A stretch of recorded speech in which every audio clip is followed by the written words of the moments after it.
Art Williams has spoken to many business groups throughout the years. The following speech was delivered to the 1987 National Religious Broadcaster Convention and has become a classic example of Art's philosophy on winning in business.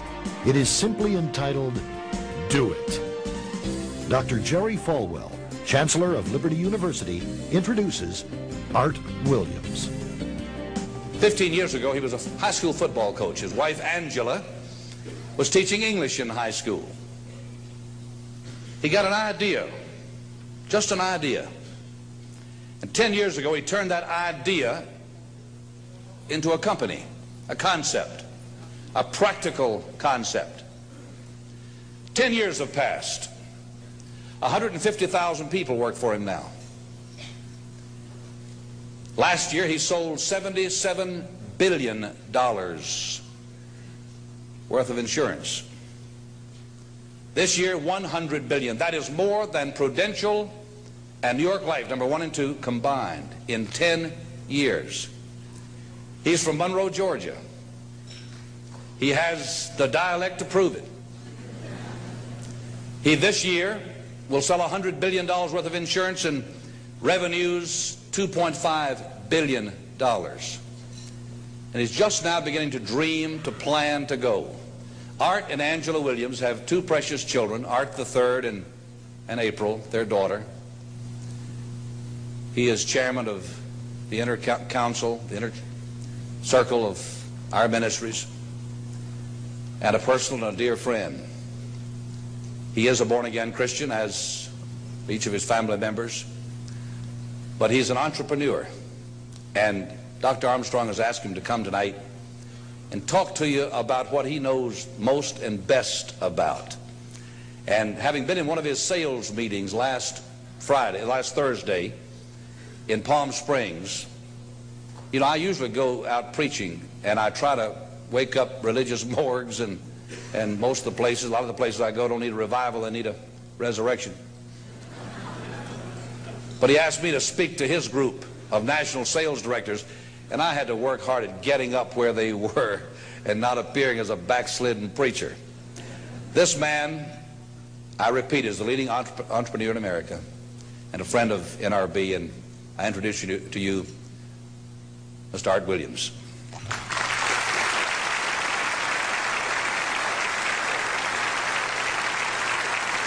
Thank you. Thank you, Jerry. And I tell you, I don't know if I've been this nervous in a long time. This is the most intimidating thing that I think's ever happened to me. An old dumb South Georgia football coach speaking to a bunch of TV personalities like many of you, many great evangelists in the audience, and who put me between Falwell and Swaggart on the same night just totally blows me away. But I'll try to give it my best shot. I was asked to talk to you about how to win in business. I think it's a good subject for you to think about, because I believe business in America is in a crisis situation today. All you have to do is read the paper and every month see our trade deficit, and it's just a very depressing situation. And to speak to you about how to win in business, there's a lot of obvious things I could talk about. You first have to find a need. You've got to fill a need for a consumer out there. You've got to have a market. You've got to have somebody to sell your product or your service to. You've got to, if you really want to get big and win big, you've got to have a uniqueness. There's got to be something a little bit different from you than all of the competition out there. But by far the most important thing you've got to have to win in business in these United States today is a very unique kind of mental toughness. I believe the difference in winning and losing in the free enterprise system is so small, it's almost too scary to talk about. You can do 99% of the things right in business, and yet if you don't possess what I call that winning edge, that mental toughness, folks, it's impossible to win. I believe the thinking in corporate America has been screwed up over these last 20 or 25 years, and I believe this screwed up kind of thinking started in our big liberal universities today. I believe a college degree in business from most universities today is not worth the paper it's written on. I just had a son graduate from the University of Georgia a few months ago. The reason I think that is because most of these professors in most of these universities today hadn't got enough common sense to get in out of the rain. They don't have any idea what it takes to win out there in the real world. They deal in a bunch of theory. These people have tried to fill up corporate America with this kind of thinking. These are the special people. If you're born rich, if you're born on the right side of the track, they rule you, the privileged class in America. If you're born poor from an average, ordinary background like I came from, they say you're supposed to give up all your big dreams and all your big ambitions and all your big hope. If you have a high IQ, they rule you brilliant. If you have an average IQ like me, they say you ought to drive a truck or be a janitor. Well, bull. Hey, that ain't the way. That ain't the way it is, and that ain't the way it ever was. They ain't nobody ever designed a test, nor will they design a test that can measure the heart of a man or a woman. The things that are unique to winning in business in America today are not outside artificial things like IQs, college board scores, college degrees, and stuff like that. The key to winning in these United States is what's inside a person. It's your integrity. It's your people abilities. It's your character. I believe in developing this winning edge. I've got 10 or 12 points that I won't be able to go over with you tonight, but let me just give you a flavor of what I think you've got to do to succeed in these United States. Number one, you've got to get excited.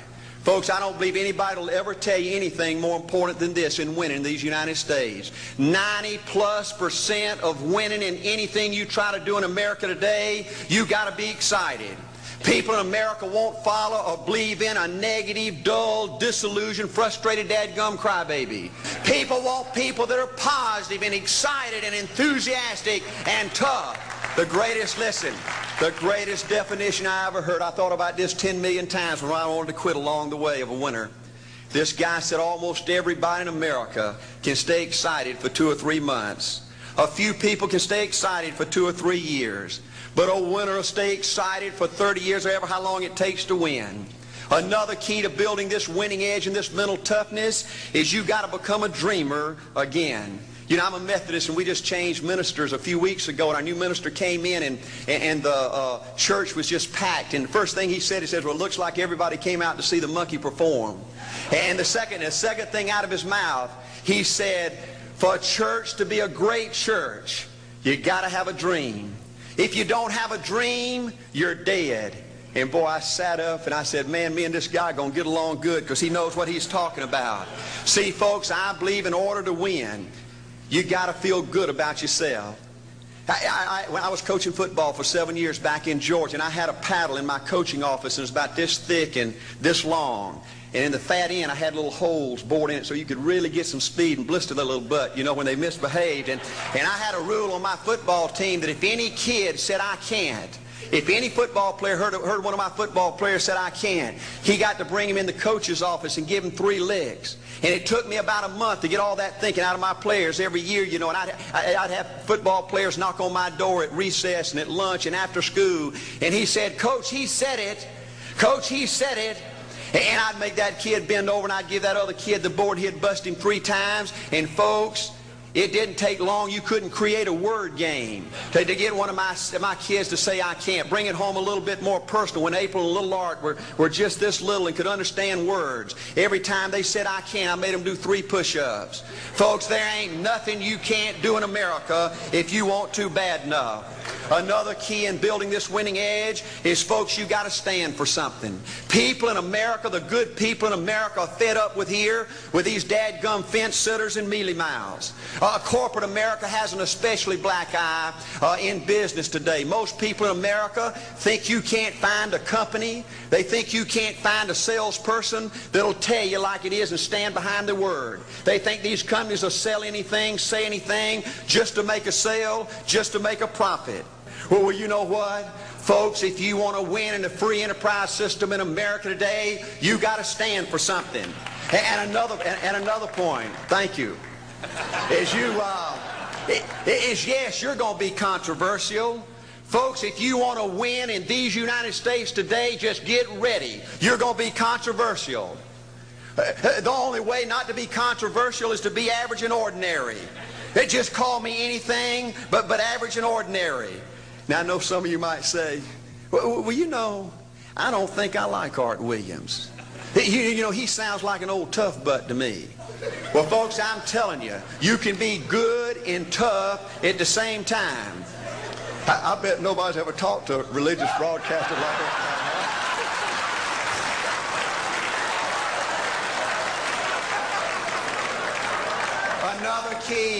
Another key to developing this winning attitude that'll give you a chance to do something great in American business is, folks, you've got to make a total commitment to what you're about.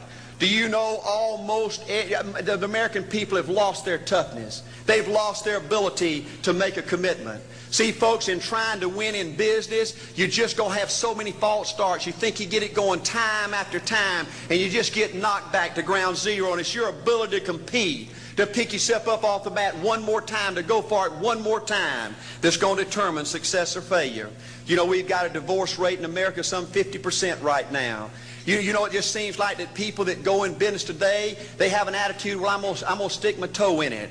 If I start making all this money, get all these promotions, then I'll see this thing through. Well, folks, that's not the way it works. The first step to winning in business in America today is you've got to make a total commitment. Total commitment gives you that little extra ounce of courage you need to fight back through the tough times. Winning in business demands the same kind of commitment that winning in marriage demands. You know, I fell in love with my wife in the 2nd grade. Only girlfriend I ever had. We ran off and got married our freshman year, had both of our children before we left college. We're true business partners in marriage. We go everywhere together.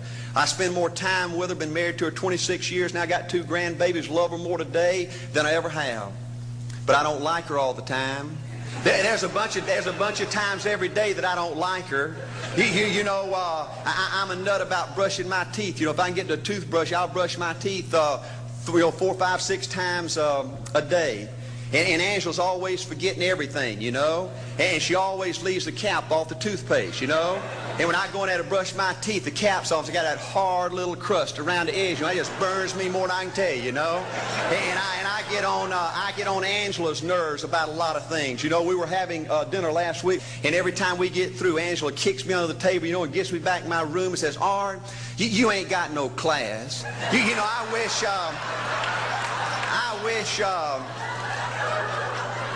wish, Art, you could learn to eat with your mouth closed, you know. But see, folks, if you want to win in business, everything's not going to work out like you want it to, but you got to be committed. I want to have great kids. I want to have a wonderful relationship. I want to have tremendous grandbabies. Another key in building this winning edge in business is you've got to learn to treat people good. Another thing that these universities pollute America, corporations with, is this attitude, you better not get to know your employees. You better not become friends or get to know the spouse or the children of your employees, because you might have to fire them, you might have to reassign them. And if you're close friends, you can't manage people in a tough-minded way. Bull. Folks, the only way to manage people and get the most out of people is treat them good. Learn to love them and care about them. Yes, it hurts from time to time, but it's the only way. You know, everybody you work with in business, you got to look at them and pretend there's a flashing sign on their chest. And everybody's asking you, make me feel special. Make me feel important. Say something good to me. I want to be somebody. Another key of winning in business in America today is, folks, you've got to establish the right kind of priorities. First company I went with 15 years ago was ITT. When I was out there struggling, dying every day, wanting to quit and go back in coaching 1,000 times, my first heroes in this business were vice presidents at ITT making $40,000 or $50,000 a year. And I said, man, if I could ever get to be that kind of person, it'd be a dream come true. I couldn't want any more out of life. A few years later, I earned the right to get promotions to that level and found so many of my heroes in business, their personal lives were a disaster. They were alcoholics and divorced 3 and 4 and 5 times. I just read an article by the author of In Search of Excellence, and I saw where he says, I can't find evidence of any successful business person in America that's not tunnel vision, that just doesn't give everything to business. Folks, I said back then, 15 years ago, that if that's the price you've got to pay to win in business, it's not worth it. 15 years later, a multimillionaire. Folks, I can stand and preach to you that you can't separate your personal life from your business life. God's got to come first. Your family's got to come second. And business has got to come third. And I believe if you have a lousy spiritual life and a lousy personal life, long range, it's going to be devastating to your business. Another thing in building this winning attitude.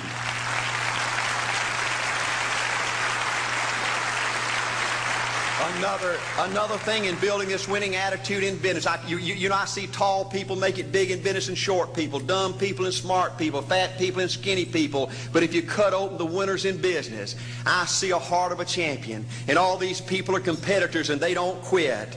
I believe desire and will to win is everything. I don't know why I'm like I am, but my butt's always burning. There's always something say, Art, dadgummit, you're supposed to go for it. Art, dadgummit, you're supposed to be somebody. You're supposed to make a difference with your life. What does the $500,000 a year person do? The $50,000 a year person doesn't do. You look at the outside and study those two individuals, everything seems to be the same. They both are the same sex, they both are the same age, they have the same training, the same positions, the same contract, the same fringe benefits. They both are successful, they work hard, they're good family people, make tough commitments. But what's the difference? What does the $500,000 a year person do? The $50,000 a year person doesn't do.